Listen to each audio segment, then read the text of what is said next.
Live from our 7 Tasmania studios, your nightly news with Rachel Williams begins now. Good evening, everyone. To some breaking news first tonight, and a watch and act message has been issued for residents for a bushfire at Laguna. For more now, we're joined by our reporter Sean McComish. Good evening, Sean. How close is the fire to homes in the area?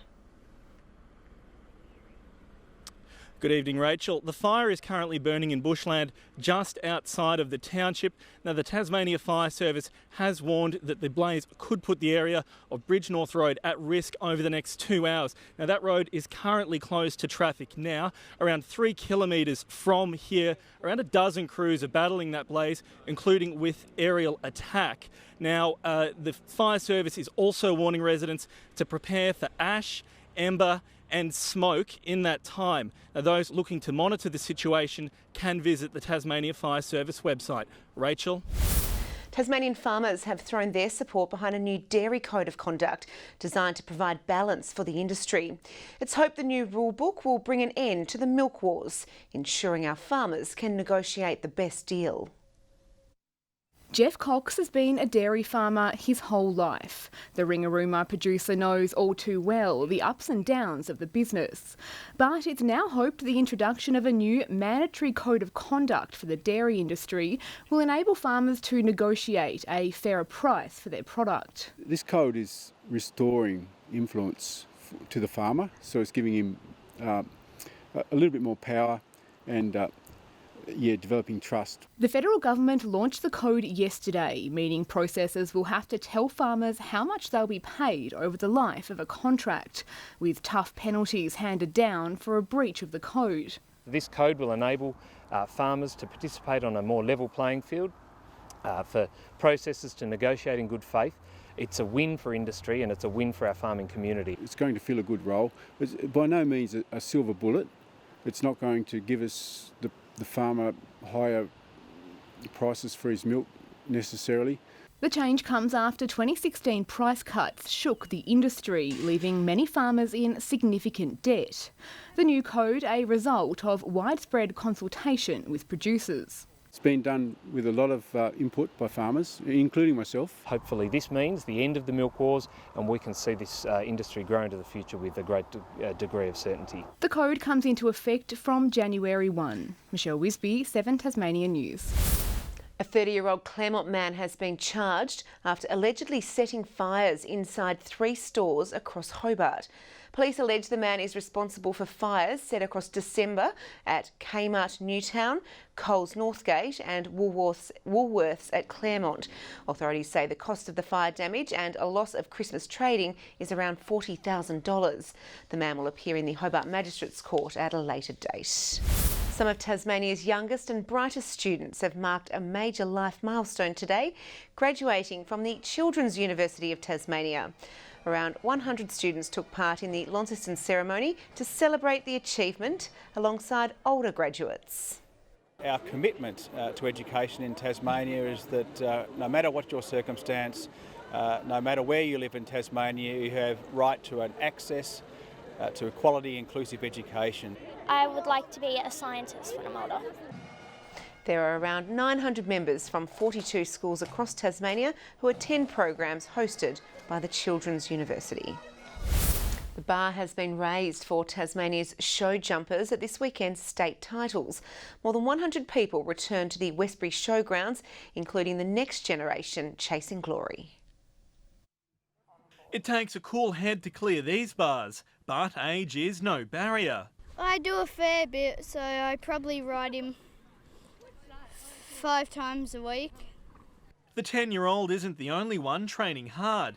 This weekend, 100 equestrian athletes have made their way to the showgrounds. Taking home a title means mastering technique and precision. Difficult at times, challenging and can be frustrating.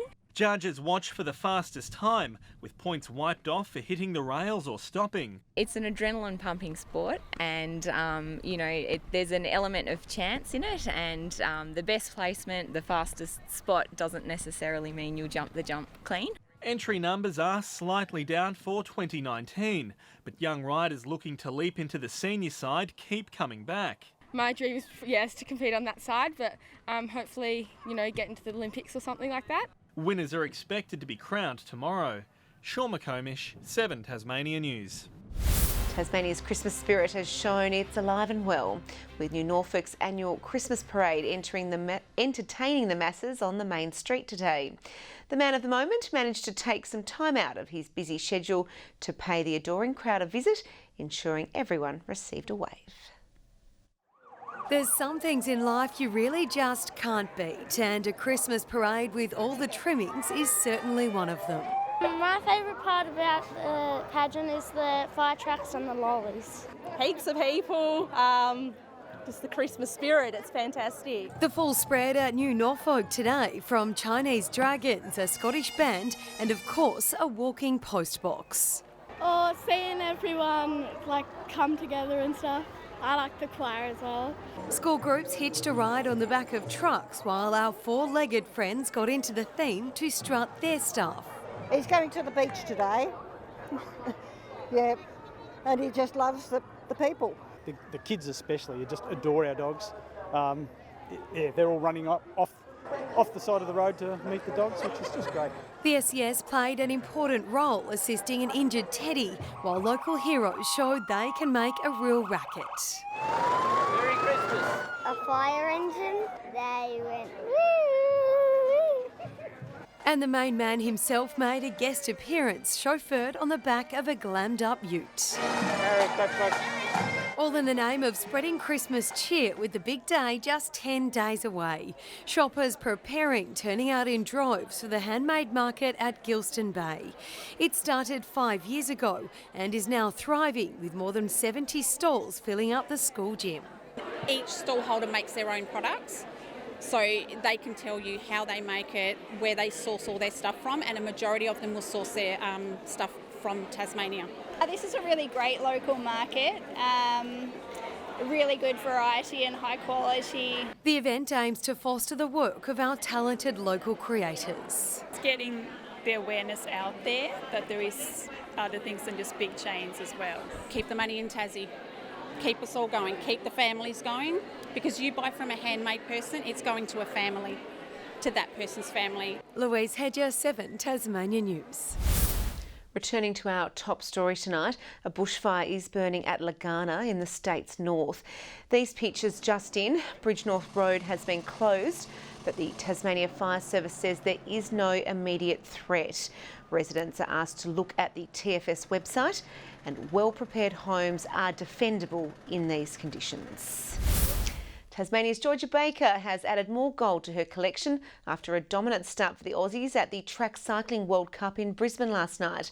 First, Baker's women's team Pursuit held on in a thrilling finish to beat New Zealand and win gold, before the men made it a golden double with a dominant win over the Kiwis in their final. Good evening everyone. Launceston reaching Tasmania's maximum today with 25 degrees, 22 for Devonport, Burnie 21 and 18 in Hobart. Across the state today, St Helens 21, 20 in Ouse, Smithton 19, 18 for Flinders Island, and Friendly Beaches, King Island and Lyowini all 15 degrees. Mostly clear skies today can be seen about the north, and low cloud can be seen elsewhere. Across the rest of the country, low cloud extending across the southeast and middle level cloud covering the south of the Bight. Tomorrow, a warm front crossing Tasmania with a cold front to follow. Low pressure troughs will linger about the far west, north and east, while the high weakens over central Australia. Variable winds tomorrow reaching 5 to 15 knots, shifting southwesterly 10 to 20 knots in the evening. A strong wind warning is current for northern coastal waters from Stanley to St Helens Point, and a flood watch is also current for the Huon catchment. Hobart and Richmond rain and 20 tomorrow, Ouse 18, rain and 19 for Launceston, Devonport 19 and Deloraine 18, 17 and rain for Burnie and Curry, 16 in Strawn, and on the east coast, St Helens 20, 21 and rain in Swansea, and Whitemark 17 degrees.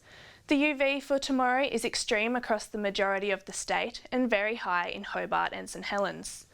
Looking on to Monday now, fine until showers develop about the west and far south in the evening, those showers continuing on Tuesday, otherwise fine elsewhere, And on Wednesday, fine, light winds shifting westerly in the evening. 40 in Perth tomorrow, Adelaide 29, partly cloudy and 33 in Brisbane and Cairns, and smoke haze in Sydney. And currently, Hobart mostly cloudy and 15 degrees, Launceston partly cloudy and 19, and Devonport mostly cloudy and 18 degrees. And that's the weather tonight, Rach. Wonderful. Thank you for that, Chelsea, and welcome to the team. So that's all your news for now. Thanks for joining us. Good night.